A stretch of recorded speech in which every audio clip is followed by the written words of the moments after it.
הנביאים וסוקרת את השליחים אליה. כמה פעמים חפצתי לקבץ את הבנייך, את הניגולת, המקבץ את דבחיה, התחת כנפיה, ולא רציתם. הנה ביתכם מנטש לכם, ואני אומר לכם, מעתה לא תהיו לי עד שתאמרו, ברוך הבא, בשם אדוני.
Shalom, shalom, shalom à tous. Nous bénissons Akadosh Baruch en ce jour, en ce Shabbat. Disons merci à Adonai, celui-là même qui veille sur nous, qui permet que nous puissions encore nous retrouver à cet enseignement du Shabbat pour pouvoir comprendre sa parole et avancer, aller en eau profonde avec Adonai. Que le shalom du Seigneur, que le shalom de Yeshua, que le shalom d'Akadosh Baruch vous trouve là où vous êtes, vous localise et vous apporte pleine grâce en ce Shabbat au nom puissant de notre Seigneur Yeshua HaMashiach. Nous allons continuer encore, bien-aimés, en ce Shabbat, les enseignements qui ont été prescrits dans la Torah. Nous continuons toujours sur le chemin de Canaan, et là où les enfants israélites ont rencontré Adonai, au mont Sinaï, là où Adonai a donné à ses enfants de recevoir de lui des ordonnances, nous continuons encore dans cet enseignement. Aujourd'hui, nous sommes dans le livre des Shemot, chapitre 21, Exode 21, et nous allons comprendre la suite. Après que le Seigneur ait donné dans le chapitre 20, les 10 commandements, dans le chapitre 21, il va encore nous amener en eau profonde. Écoutons la parole du Seigneur. Amen. Je lis la parole du Seigneur. Exode 21. Voici les lois que tu leur présenteras. Si tu achètes un esclave hébreu, il servira 6 années. Mais la 7e, il sortira libre, sans rien payer. S'il est entré seul, il sortira seul. S'il avait une femme, sa femme sortira avec lui. Si c'est son maître qui lui a donné une femme, et qu'il en ait eu des fils et des filles, la femme et ses enfants seront à son maître, et il sortira seul. Si l'esclave dit, j'aime mon maître, ma femme et mes enfants, je ne veux pas sortir libre, alors son maître le conduira devant Dieu et le fera approcher de la porte ou du poteau, et son maître lui percera l'oreille avec un poinçon. Et l'esclave sera pour toujours à son service. Si un homme vend sa fille pour être esclave, elle ne sortira point comme sortent les esclaves. Si elle déplaît à son maître, qui s'était proposé de la prendre pour femme, il félicitera son rachat.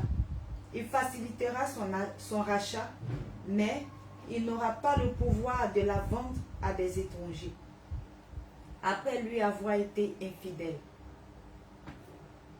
S'il la destine à son fils, il agira envers elle selon le droit des filles. S'il prend une autre femme, il ne retranchera rien pour la première à la nourriture, aux vêtements et au droit conjugal. Et s'il ne fait pas pour elle ces trois choses, elle pourra sortir sans rien payer, sans donner de l'argent. Celui qui frappera un homme mortellement sera puni de mort. S'il ne lui a point dressé d'embûche, et que Dieu l'ait fait tomber sous sa main, je t'établirai un lieu où il pourra se réfugier. Mais si quelqu'un agit méchamment contre son prochain, en employant la ruse pour le tuer, tu l'arracheras même de mon autel pour le faire mourir. Celui qui frappera son père ou sa mère sera puni de mort. Celui qui dérobera un homme et qui l'aura vendu ou retenu entre ses mains sera puni de mort. Celui qui maudira son père ou sa mère sera puni de mort. Si des hommes se querellent et que l'un d'eux frappe l'autre avec une pierre ou avec un poing, sans causer sa mort, mais en l'obligeant à garder le lit, celui qui aura frappé ne sera point puni. Dans le cas où l'autre viendrait à se lever et à se promener dehors avec son bâton, seulement il le dédommagera et son interruption de travail, et il le fera soigner jusqu'à sa guérison. Si un homme frappe du bâton son esclave, homme ou femme, et que l'esclave meurt sous sa main, le maître sera puni. Mais s'il survit un jour ou deux, le maître ne sera point puni, car c'est son argent. Si des hommes se querellent et qu'ils heurtent une femme enceinte et la fassent accoucher sans autre accident, ils seront punis d'une amende imposée par le mari de la femme et qu'ils paieront devant les juges. Mais s'il y a un accident, tu donneras vie pour vie, œil pour œil, dent pour dent, main pour main, pied pour pied. Brûlure pour brûlure, blessure pour blessure, meurtrissure pour meurtrissure. Si un homme frappe l'œil de son esclave, homme ou femme, et qu'il lui fasse perdre l'œil, il le mettra en liberté pour prix de son œil. Et s'il fait tomber une dent à son esclave, homme ou femme, il le mettra en liberté pour prix de sa dent. Si un bœuf frappe de ses cornes un homme ou une femme, et que la mort en soit la suite, le bœuf sera lapidé, sa chair ne sera point mangée, et le maître du bœuf ne sera point puni.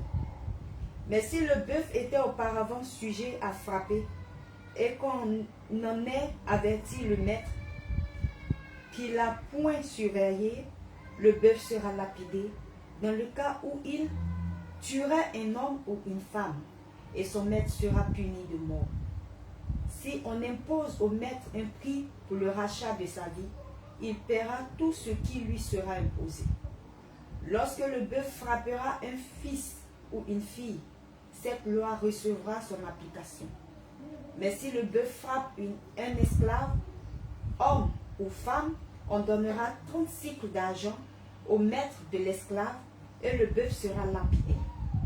Si un homme met à découvert une citerne, ou si un homme en creuse une et ne la couvre pas, et qu'il y tombe un bœuf ou un âne, le possesseur de la citerne paiera au maître la valeur de l'animal en argent et aura pour lui l'animal mort. Si le bœuf d'un homme frappe de ses cornes le bœuf d'un autre homme et que la mort en soit la suite, ils vendront le bœuf vivant et en partageront le prix. Ils partageront aussi le bœuf mort. Mais s'il est connu que le bœuf était auparavant sujet à frapper et que son maître ne l'ait point surveillé, ce maître rendra bœuf pour bœuf et aura pour lui le bœuf mort. Amen. Amen. Amen. Amen. Que la grâce d'Adonai soit avec tout et chacun. Que la paix d'Akadosh Baruch nous accompagne. Merci Seigneur de permettre encore de nous donner de comprendre aujourd'hui cet enseignement concernant le livre de Shemot chapitre 21. Ici, bien aimé, il s'agit d'Adonai Tzidkenu. Il s'agit de l'Éternel, le Dieu de la justice, le roi de justice, le Dieu qui donne à ses enfants instruction et qui les permet de pouvoir marcher en suivant cette instruction. La semaine passée, le Shabbat passé, nous avons vu les 10 commandements.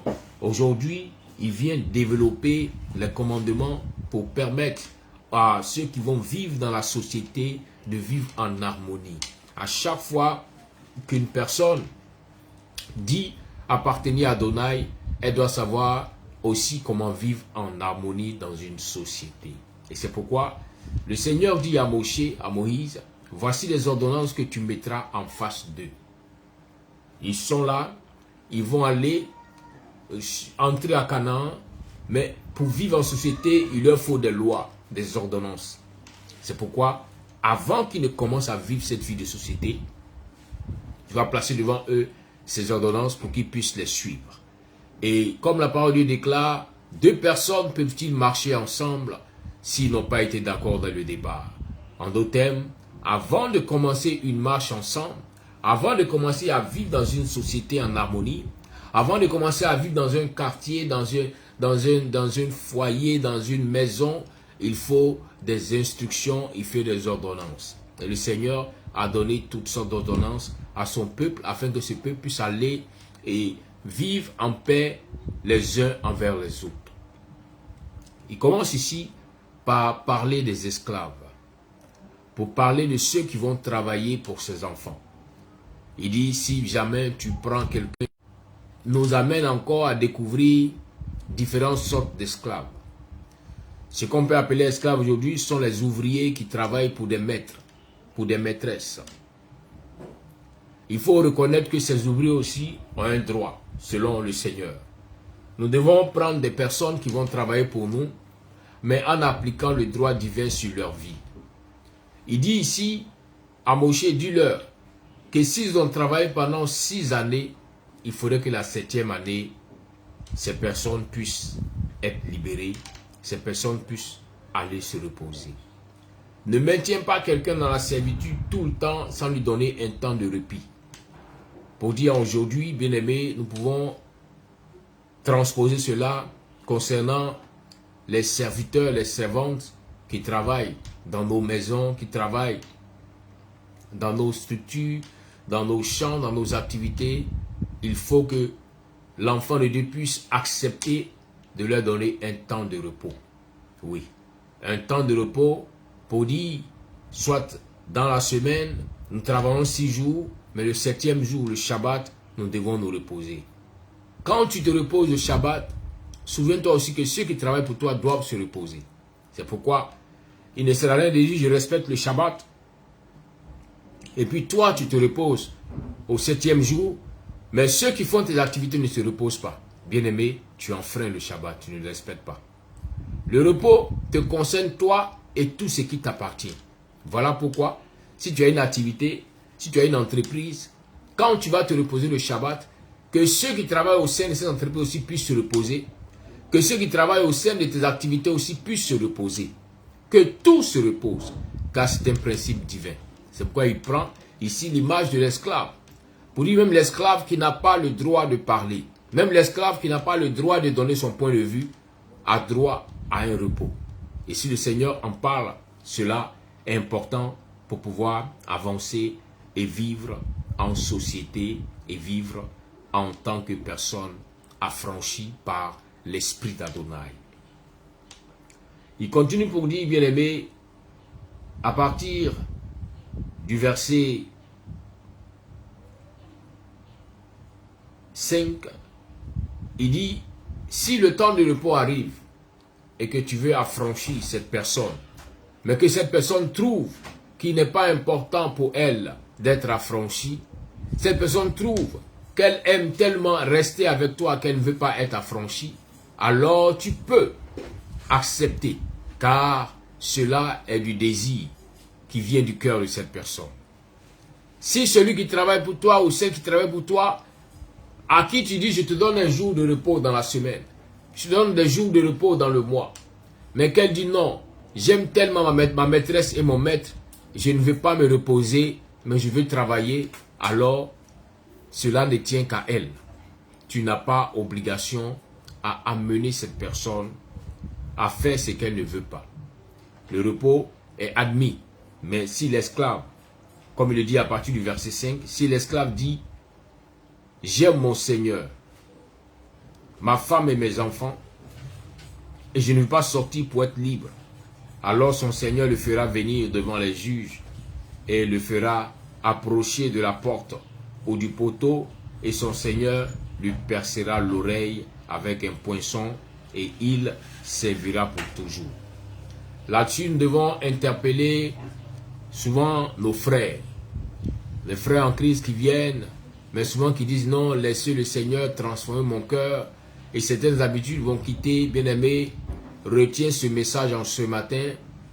Le fait qu'un homme se fasse percer l'oreille est un symbole d'esclavage, est un symbole qui signifie que cet homme-là appartient à vie, à un autre. Aujourd'hui, les gens voulant suivre le monde, la mode, disent non, c'est un style, ça ne fait rien. Et nous voyons dans la société des hommes qui portent des boucles d'oreilles comme des femmes. Ils se disent que c'est un style, mais c'est parce qu'ils n'ont pas compris le sens, le profond enseignement sur cette action qu'ils mènent. Bien-aimé, c'est un symbole d'esclavage. Un homme qui pèse son oreille accepte d'être esclave à vie d'un autre homme. Un homme qui pèse son oreille pour y mettre des boucles d'oreilles accepte d'être esclave à vie d'un autre homme. Voilà pourquoi ce genre de personnes n'auront pas certaines grâces divines. Ils ne verront pas ces grâces se manifester dans leur vie parce que d'eux-mêmes ont accepté d'être esclaves d'un autre homme. C'est comme on te dit, tu es directeur, tu dis non, je refuse, je veux être le vigile de ce directeur. Alors toutes les grâces de directeur qui doivent venir chez toi iront vers ton patron, iront vers celui que tu reconnais comme ton maître. Alors tu resteras ainsi. C'est pourquoi remarquez, tous ceux-là qui sont dans ce genre de comportement peuvent essayer de monter, mais ils ne resteront pas au sommet. Ils vont toujours descendre. Pourquoi? À cause de ce poinçon dans leur oreille. Il dit, avec un poinçon et il servira pour toujours. Parce que tu as percé ton oreille en tant qu'un homme bien-aimé, tu lui as mis un boucle d'oreille pensant que c'est un style, mais tu viens de condamner ta vie sur le plan spirituel. Tu vas servir les hommes toute ta vie. Tu seras esclave des hommes toute ta vie. Tu ne pourras pas atteindre le stade d'être aussi un patron parce que tu as posé une action qui fait de toi un esclave à vie. C'est pourquoi interpellez vos frères, vos sœurs, vos connaissances qui pensent être dans la mode, qui pensent être dans le style en perçant leurs oreilles. Dites-leur que la signification spirituelle de l'action qu'ils posent est qu'ils seront esclaves et qu'ils vont demeurer esclaves toute la vie. Ils vont subir ce que les hommes veulent leur faire subir. Ils ne pourront pas être, comme la Bible déclare, à la tête. Ils ne pourront pas être toujours à la tête. Ils ne pourront pas être toujours en haut parce qu'eux-mêmes ont accepté de se maintenir en bas. Il y a des actions, quand nous posons dans la société, il faut comprendre le sens pour ne pas périr. Parce que tu diras, mais je ne sais pas que ça signifie cela. Bien aimé, peu importe. Le Seigneur a dit, mon peuple périt parce qu'il lui manque la connaissance. Parce que tu n'as pas de connaissance, même quand tu poses l'action sans comprendre le sens, le résultat de l'action se manifeste. Quand l'enfant ne connaît pas que le feu, la bûchette d'allumette où le briquet, où le chalumeau peut brûler peut-être toute une chambre, brûler des vêtements et que l'enfant allume. Est-ce que parce que l'enfant n'est pas conscient, le feu ne va pas agir? Le feu va agir. Le feu fera son travail. L'enfant a le droit, l'enfant est obligé d'apprendre à comprendre que le feu brûle. Alléluia. Regardez dans vos maisons, souvent les enfants qui ont commencé à marcher, qui ne connaissent pas ce qu'on appelle le fourneau, quand le fourneau est au feu et qu'on n'a pas surveillé l'enfant, l'enfant qui est passé à l'insu de ses parents, quand on va se retrouver devant le fourneau ne dira pas comme c'est un enfant, comme c'est un bébé, alors je ne vais pas le brûler. L'enfant va toucher le fourneau, la même réaction que le fourneau fera à un homme mature, la même réaction, l'enfant va subir cela. C'est pourquoi, bien-aimé, désormais, avant de poser une action, cherche à comprendre le sens de l'action sur le plan spirituel. Ne te limite pas au fait que non, Seigneur, moi je le fais comme ça, sans comprendre le sens. Bien-aimé, tu vas en subir les conséquences. Retiens cette parole qui dit, mon peuple périt parce qu'il lui manque la connaissance. Arrête de périr par manque de connaissance. Arrête de périr par manque de comprendre le sens des choses sur le plan spirituel. Tu agis et les résultats se retombent sur toi à chaque fois. Parce que le Seigneur n'a pas dit parce que tu ne connais pas, alors rien n'arrivera. Cela va arriver. C'est pourquoi tu es condamné à apprendre et à connaître.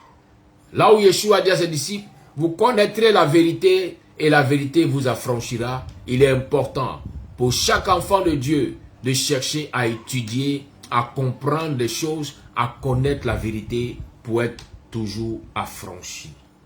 Bien-aimés, voyez-vous, quand il dit à partir du verset 7, il dit si un homme vend sa fille comme esclave, elle ne sortira pas comme les esclaves sortent. Si volontairement tu vends ton enfant, ne attends pas à ce que l'enfant revienne à toi comme les autres reviennent, parce que tu as accepté de vendre ton enfant. Aujourd'hui, dans la société, à cause de la paresse ou à cause de la pauvreté de certaines vies, de certaines personnes, les gens ont eu tendance à vendre leurs enfants. À vendre leurs enfants pour avoir ce qu'ils veulent. À vendre leurs enfants pour régler certaines situations. Et demain, ces personnes vont se plaindre pour dire, Seigneur, sauve mon enfant. Pourtant, elles-mêmes ont accepté de vendre l'enfant. Tu savais où tu amenais ton enfant. Tu savais que là où tu mettais l'enfant, c'était une manière de vendre l'enfant parce qu'on t'a remis de l'argent. Il y a eu un échange financier. Tu as pris cet argent et tu as donné ton enfant. Et mais pourquoi te plains-tu demain si tu vois que l'enfant est traité comme esclave? C'est pourquoi je viens ici exhorter plusieurs pour dire que vos enfants, ne les vendez pas. Quel que soit le degré de difficulté que vous affrontez, mettez votre confiance en Adonai. Ne vendez pas vos enfants. Quelles que soient les circonstances, regardez à Kadosh Barou. Il va intervenir, il va agir. Il vous fera sortir de cette situation. Il peut sembler difficile ce que vous traversez. Il peut sembler même pénible la vie que vous menez. Mais ne prenez pas de raccourcis. Tous ceux qui sont passés par ces chemins ont plus tard eu du grand regret. Ont plus tard regretté amèrement. Bien-aimé, tu vas avoir des enfants. Ou tu as déjà des enfants qui sont en train de grandir. Peu importe ce que tu traverseras, ne vends jamais tes enfants.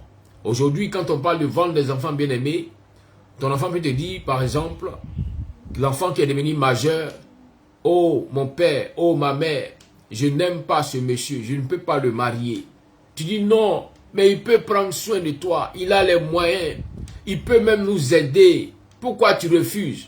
Et nous avons vu plusieurs personnes entrer dans des foyers parce que les parents ont dit, « Nous voulons que tu entres. » En voulant faire plaisir à leurs parents, ces personnes aujourd'hui sont dans des souffrances immenses.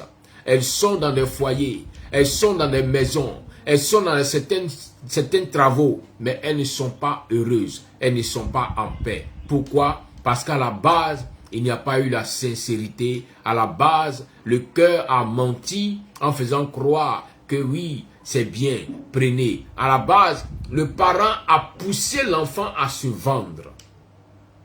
C'est malheureux d'en parler, Mais aujourd'hui, les sociétés africaines rencontrent ce genre de situation à plusieurs reprises.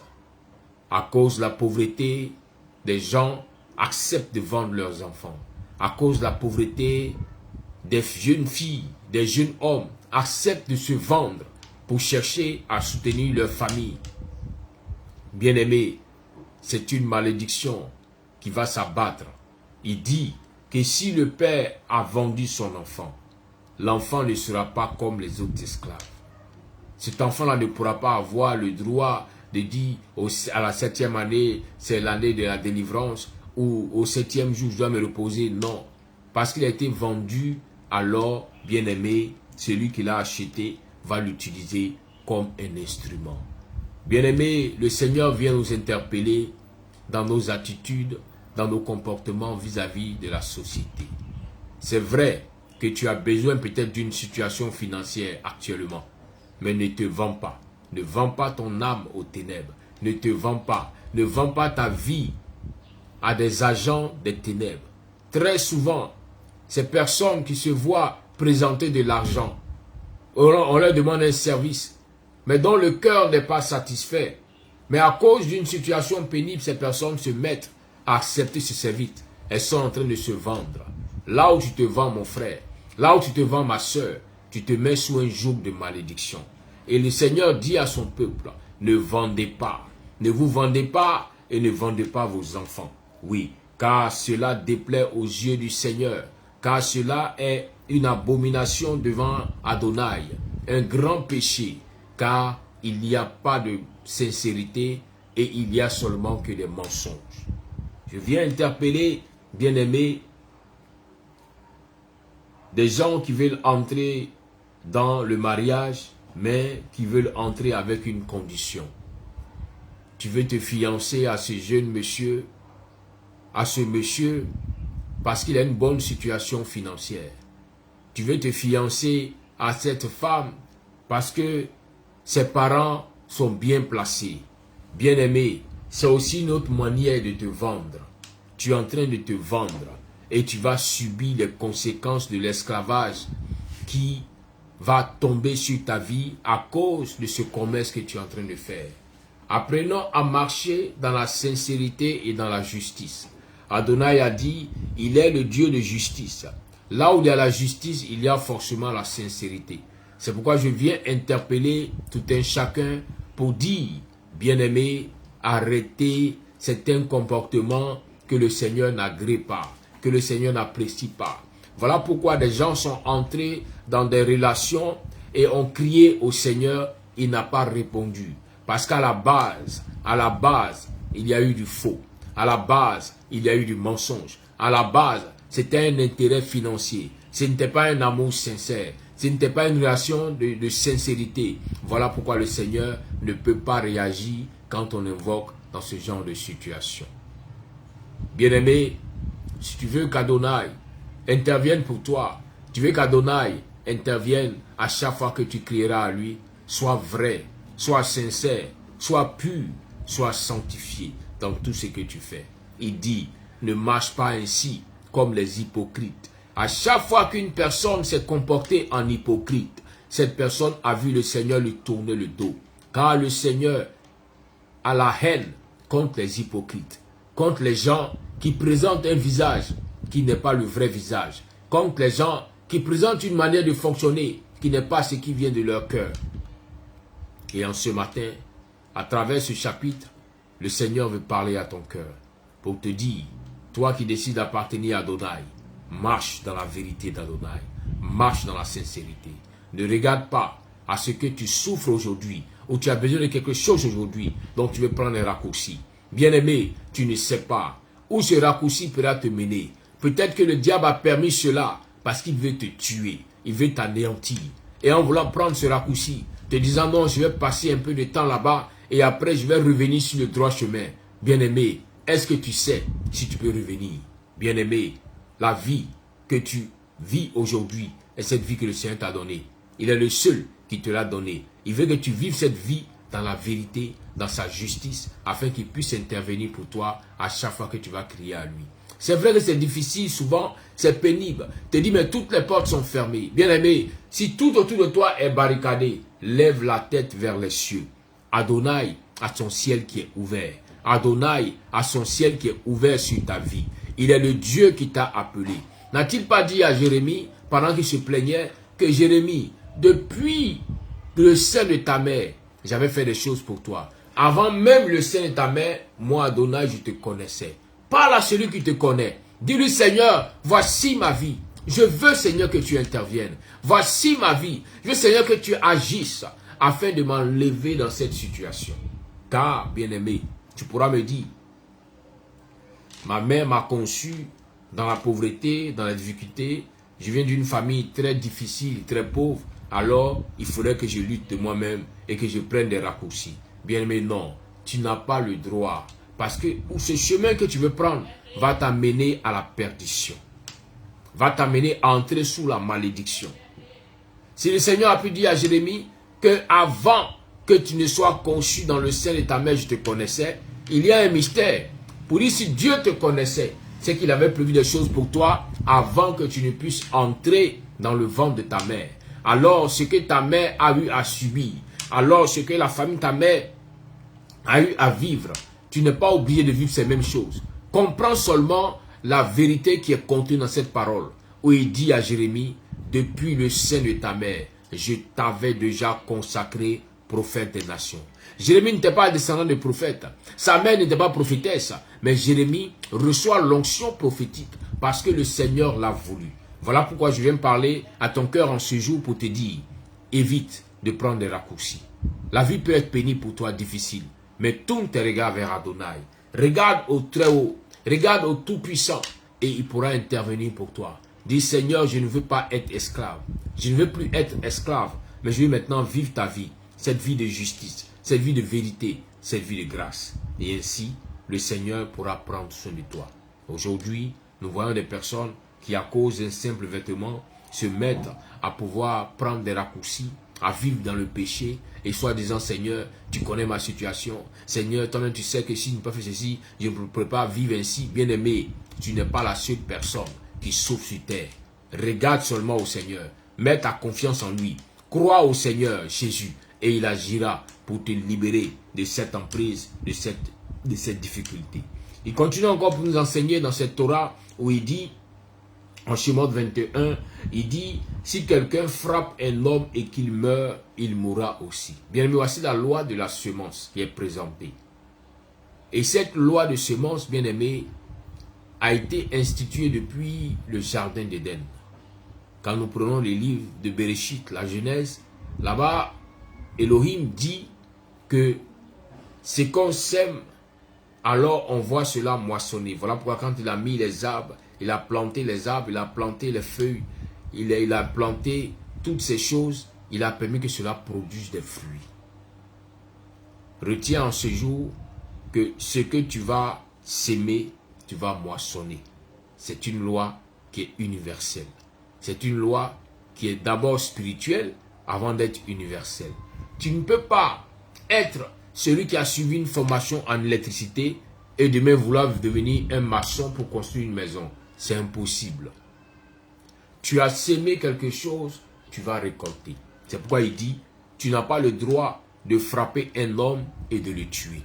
Parce que si tu le fais, la mort aussi viendra sur toi. Si tu le fais, la mort aussi viendra sur toi. Cela me ramène encore à ce texte du Nouveau Testament qui dit, où Yeshua dit à ses disciples, bénissez et ne maudissez pas. Bénissez et ne maudissez pas. Il dit, si quelqu'un te maudit, bénis-le. Mais pendant que tu seras en train de le bénir, ce sont des charbons ardents de feu que tu déposeras sur sa vie. Bien-aimé, voici le principe de la semence. Ce que je veux, ce que je décide, ce que je sème est ce qui revient à moi, est ce qui retourne à moi. Voilà pourquoi, même dans la parole, quand tu vas dire des méchancetés, quand tu vas dire des paroles maléfiques contre quelqu'un, attends-toi à ce que ces paroles reviennent à toi. Car la parole de Dieu nous enseigne que nous sommes créés à l'image d'Adonai. Alors qu'Adonai, quand une parole sort de lui, elle fait son effet avant de retourner à lui. C'est pourquoi tout messager d'Adonai qui vient avec une bénédiction quand il finit d'accomplir sa mission, il retourne à Adonai. Et ce principe concerne aussi les hommes que Adonai a créés à son image. Tout homme qui va ouvrir la bouche, dit une parole, cette parole va faire son effet et cette parole va retourner à lui. Voilà pourquoi le secret que Yeshua a donné à ses disciples, il leur a dit, bénissez et ne maudissez pas. En d'autres termes, tu veux continuer de vivre continuellement la bénédiction dans ta vie, alors sème seulement que la bénédiction. Alors sème seulement que la bénédiction. Du coup, si je fais du bien aux hommes autour de moi, je vais récolter le bien. Si je fais le bien, je récolte le bien. C'est pourquoi il dit, si quelqu'un frappe un homme et qu'il en meurt, il mourra, il mourra. Vous comprenez? Si tu frappes un homme, bien-aimé, tu vas aussi être frappé. Si tu organises une marmaille pour escroquer quelqu'un, pour prendre son argent avec une marmaille, tu viens de s'aimer une onction de marmaille sur ta vie. En retour aussi, toi aussi, tu seras marmaillé.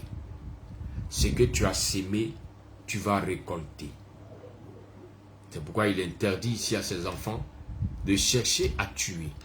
Car s'ils ont tué, ils vont eux aussi en retour être tués. Je m'adresse aujourd'hui à ces personnes qui n'ont pas dans leur cœur ce principe de aime ton prochain comme toi-même. Car si tu aimes ton prochain comme toi-même, il y a de ces choses que tu ne pourras pas faire à ce prochain, car tu vas te retrouver être comme à la place de ce prochain. Tu ne vas pas accepter qu'on te fasse certaines choses, alors tu ne les feras pas à toutes ces personnes qui sont autour de toi. Accepte de vivre dans la vérité divine, de vivre dans la justice divine.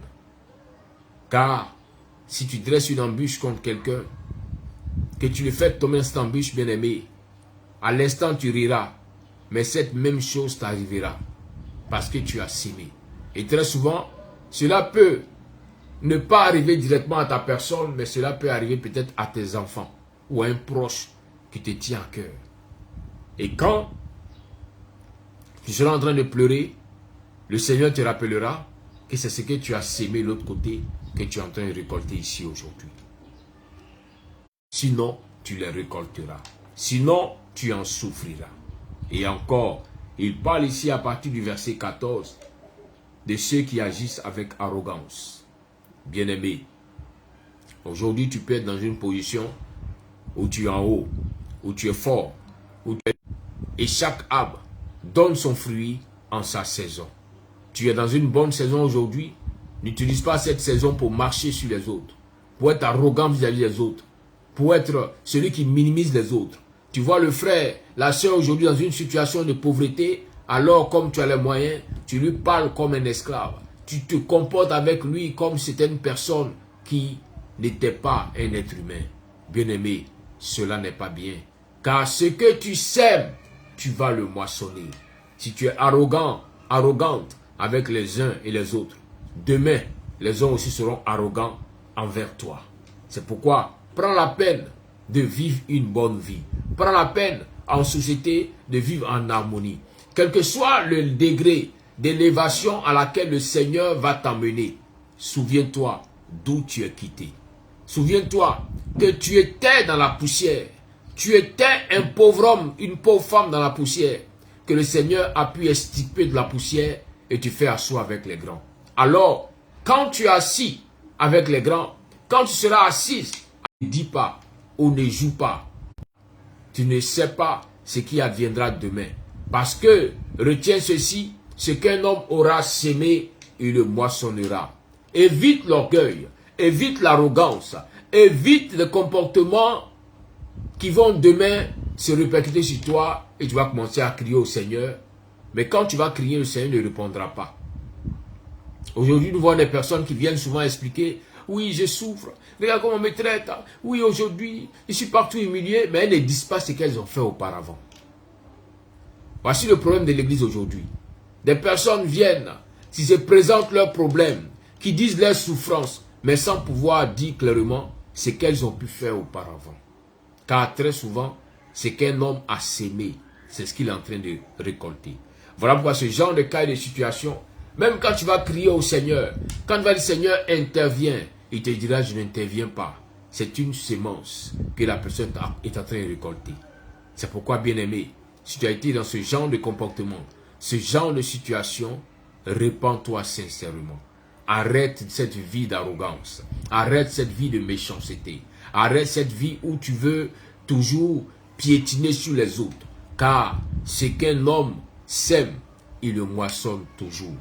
Et dans la loi, il est dit, ici, il y a une grande malédiction. Souvent, nous entendons des choses venant de ce monde. Quand nous entendons des témoignages qui nous donnent de comprendre qu'il y a des malédictions qui sont en train de s'abattre sur certaines personnes.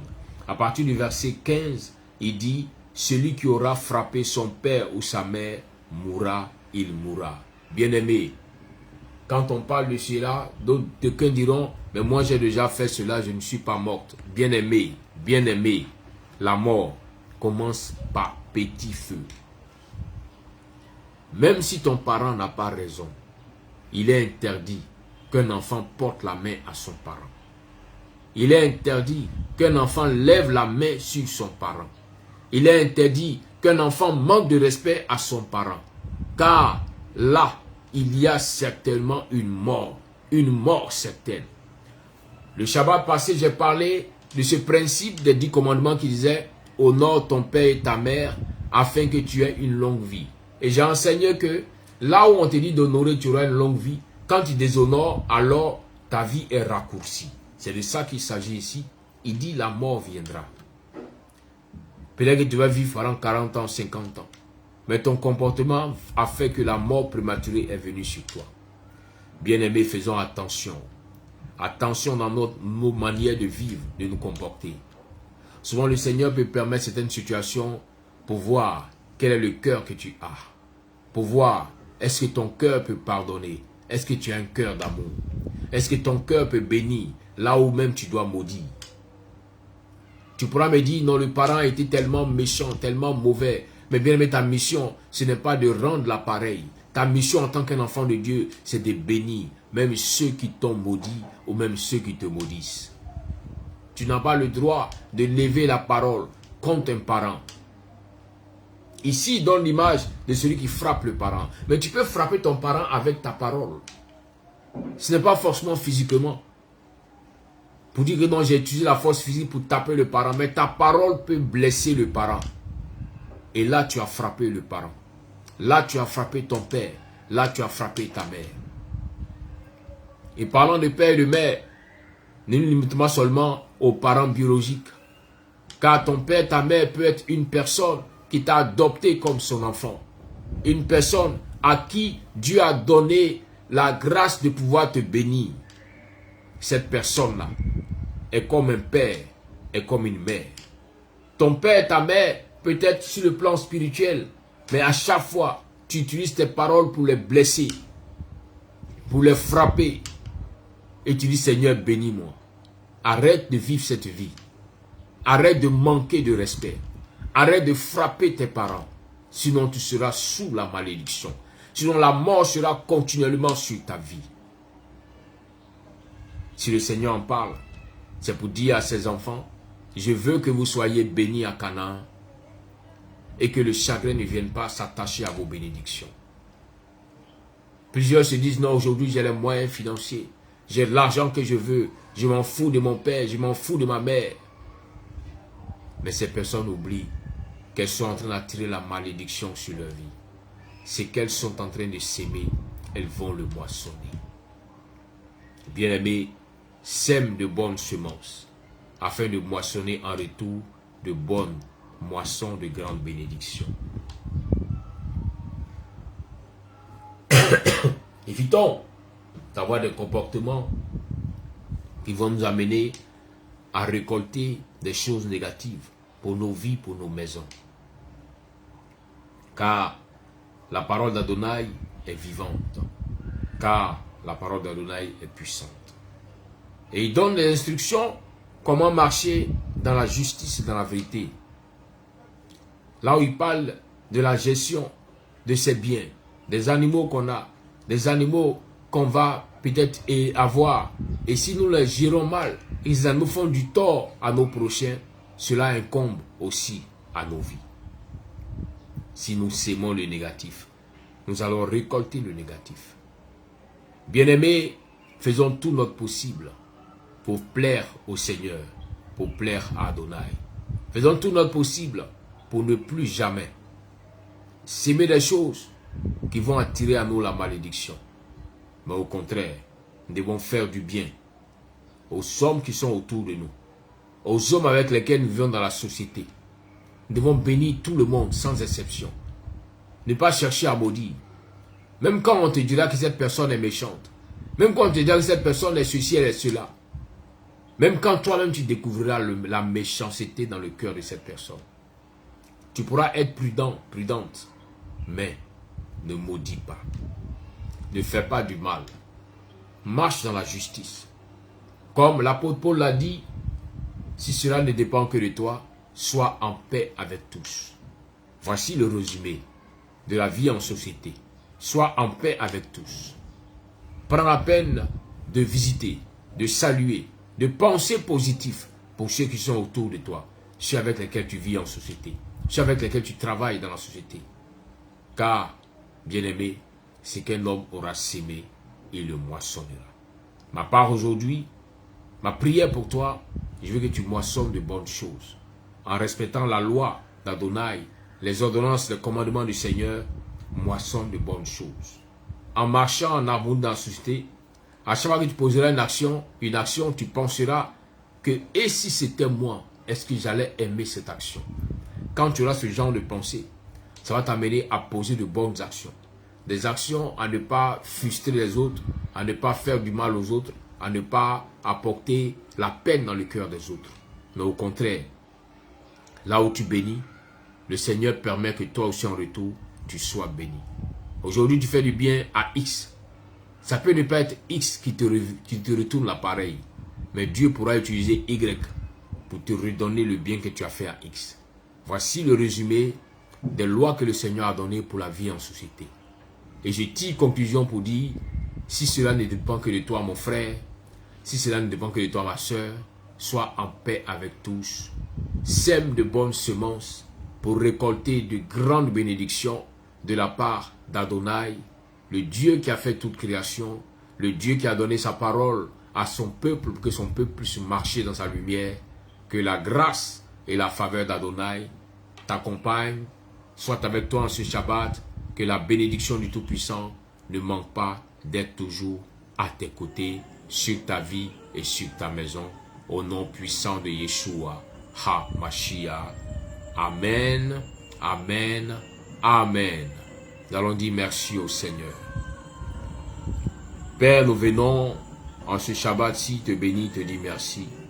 Adonai, merci, car en ce matin encore, tu as parlé à nos vies, tu as parlé à nos maisons, tu as parlé à nos cœurs. Tu nous as enseigné ta parole et tes lois restent immuables, tes lois restent inchangeables. Et je crois, Seigneur, que tu vas donner désormais la force à mon frère, à ma soeur, de pouvoir marcher selon ces principes et ces prescriptions. Tu vas ensuite bénir tes enfants qui vont s'aimer toutes ces bonnes choses pour leur vie et pour leur maison. Que tes brachot accompagnent tous ceux qui ont entendu ces enseignements et qui ont décidé de marcher ainsi. Que cette grande bénédiction les conduise et que tu leur donnes d'être rassasiés dans leur vie de jour, de bien et de gloire au nom puissant de Yeshua HaMashiach. Amen, Amen, Amen. Que le Seigneur nous bénisse tous.